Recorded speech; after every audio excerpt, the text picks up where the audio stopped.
اچھا جن بادشاہ، جیسے تمہاری مرضی، لیکن تم نے ایک اچھا دوست گوا دیا۔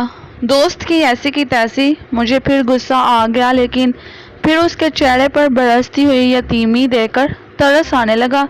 خیر یہ بتاؤ تم رو کیوں رہے تھے؟ تم تو جن ہو، تم سے کون سی بات چھپی ہوئی ہے؟ میں نے پھر اس کی گردن پکڑ لی۔ اسے راہ راست پر لانے کی کوئی اور صورت نہیں تھی۔ حسب سابق گردن پر ہاتھ پڑتے ہی وہ فوراً الف ہو گیا۔ ہاں تو اب بتاؤ تمہارا مسئلہ کیا ہے؟ کیا بتاؤں جن بادشاہ، اس نے ٹھنڈی سانس لے کر کہا۔ دلاور نے مجھے حکم دیا ہے کہ میں گلشن ڈاکو اور اس کے 20 آدمیوں کو محض پتھر مار مار کر بھگا دوں، ورنہ وہ میری کھال کھینچ لے گا۔ لیکن وہ تمہاری بدبودار کھال کا کیا کرے گا؟ میں نے پوچھا۔ کیڑے پالے گا اس میں؟ میری کھال بدبودار نہیں جن، وہ بڑک کر بولا۔ توہین کے احساس سے اس کا چہرہ سرخ ہو گیا تھا۔ میں روزانہ لکس صابن سے نہاتا ہوں، لیکن آپ کو کیا معلوم؟ اس کے لہجے میں تعصب دہرایا۔ آپ کیا جانے لکس صابن؟ آپ تو آتشی مخلوق ہیں، زندگی میں کبھی نہاتے ہی نہیں ہوں گے۔ اس خبیث نے مجھ پر جوابی چوٹ کی تھی۔ میرا ہاتھ اس کی گردن کی طرف بڑھا، لیکن میں نے بروقت خود کو روک لیا۔ وہ از حد سرکش آدمی معلوم ہوتا تھا، جاندار بھی تھا۔ اگر غصے میں آ کر میرے جن ہونے کی پرواہ کیے بغیر مجھے دبوچ لیتا تو میں کیا کر لیتا؟ وہ میرے بس کا نہیں تھا۔ ایسوں سے غائب حالت میں بھی دور رہنا بہتر ہوتا ہے۔ تم نے پھر فضول باتیں شروع کر دی، میں گڑایا۔ یہ دلاور کون ہے؟ اور یہ گلشن ڈاکو کا کیا چکر ہے؟ تم دلاور کے حکم پر اسے اور اس کے ساتھیوں کو سنگسار کرو گے تو وہ تمہیں کچھ نہیں کہے گا، یہی بات ہے نا؟ آپ تو حالات حاضرہ سے بے خبر معلوم ہوتے ہیں جناب، اس نے جواب دیا۔ آپ جیسا جن تو پوری برادری کے لیے مصیبت بن جاتا ہوگا۔ معاف کرنا جن بادشاہ، آپ نے مجھے بہت مایوس کیا ہے۔ وہ بدبخت میرا خون چلانے پر تلا ہوا تھا۔ اس بار میں نے بے قابو ہو کر اس کے پیٹ میں زبردست گھونسا رسید کیا۔ اس گھونسے نے اس کی ہوا نکال دی۔ بتاتا ہوں جناب، بتاتا ہوں، اس نے پیٹ پکڑتے ہوئے کہا۔ دلاور خان میرے آقا اس علاقے کے سب سے بڑے جاگیردار ہیں، ان کے پاس بڑی دولت ہے اور مجھ جیسے سینکڑوں نوکر چاکر ہیں ان کے۔ اس علاقے کے سب ڈاکو انہیں اپنا پیر تصور کرتے ہیں۔ اس کی وجہ یہ ہے کہ خان صاحب کے دادا اپنے زمانے کے بہت نامی گرامی ڈاکو گزرے ہیں، اور یہ ساری دولت انہی کی جمع کی ہوئی ہے۔ اس کے علاوہ خان صاحب کا اثر رسوخ بے پناہ ہے، وہ جب چاہیں کسی بھی ڈاکو کو گرفتار کروا دیں۔ گلشن ڈاکو کی مثال دوسرے ڈاکوؤں کے درمیان ایسی ہے جیسے ستاروں کے درمیان چاند، لیکن وہ بھی خان صاحب کے سامنے دم ہلاتا ہے۔ بس یہ ہے میری کہانی۔ کل مجھے گلشن اور اس کے 19 ساتھیوں کو صرف پتھر مار کر بھگانا ہے، اور یہ میری ایک ڈینگ کا نتیجہ ہے۔ مجھے اپنا حشر معلوم ہے، میں یقیناً مارا جاؤں گا۔ مجھے گلشن کے بارے میں تفصیل سے بتاؤ۔ صورت حرام ہے جناب، اس کی آنکھ کے اوپر تل ہے اور آنکھ میں ایک بال۔ آپ خود سمجھ لیں کہ بال کس کا ہو سکتا ہے۔ ویسے ہی بال اس کے سارے جسم پر ہے، لیکن سر بالوں سے محروم ہے۔ ناک کا بنسا ٹوٹا ہوا ہے، جس کی وجہ سے ناک تیز ہوا میں دائیں بائیں ہلتی ہے اور شائیں شائیں کی آواز نکلتی ہے۔ ہونٹوں اور دانتوں کا معاملہ وہی ہے۔ کیا بکواس ہے، میں نے اسے ڈانٹا۔ میں اس کا حلیہ نہیں پوچھ رہا، یہ بتاؤ کہ اس کا گروہ کتنا بڑا ہے، اڈا کہاں ہے اور وہ کس قسم کی وارداتیں کرتا ہے؟ کمال ہے، ایک جن کو یہ سب بتانا پڑ رہا ہے، وہ بڑبڑایا۔ خیر سر پہ آئی ہے تو بھگتنا بھی پڑے گا جن بھائی، وہ بے حد خطرناک ڈاکو ہے۔ اس کے ساتھیوں کی تعداد 70 کے لگ بھگ ہے، ہر طرح کے اسلحے سے لیس ہیں وہ لوگ۔ اور ہاں، کل انہوں نے ایک بس کو لوٹا تھا، دیپال پور سے کوئی 8 میل دور۔ کیا؟ میں اچھل پڑا۔ وہاں اس نے کوئی لڑکی بھی اٹھائی ہے؟ ہاں اٹھائی ہے، بہت خوبصورت لڑکی ہے، میں نے اسے خود دیکھا ہے۔ اس کا اڈا کہاں ہے؟ جی بھائی یہ تو تمہیں خود ہی معلوم کرنا پڑے گا، میں تمہیں ہر بات نہیں بتا سکتا۔ اب یہاں تو تم مجھے مار ہی ڈالو، میں زبان نہیں کھولوں گا۔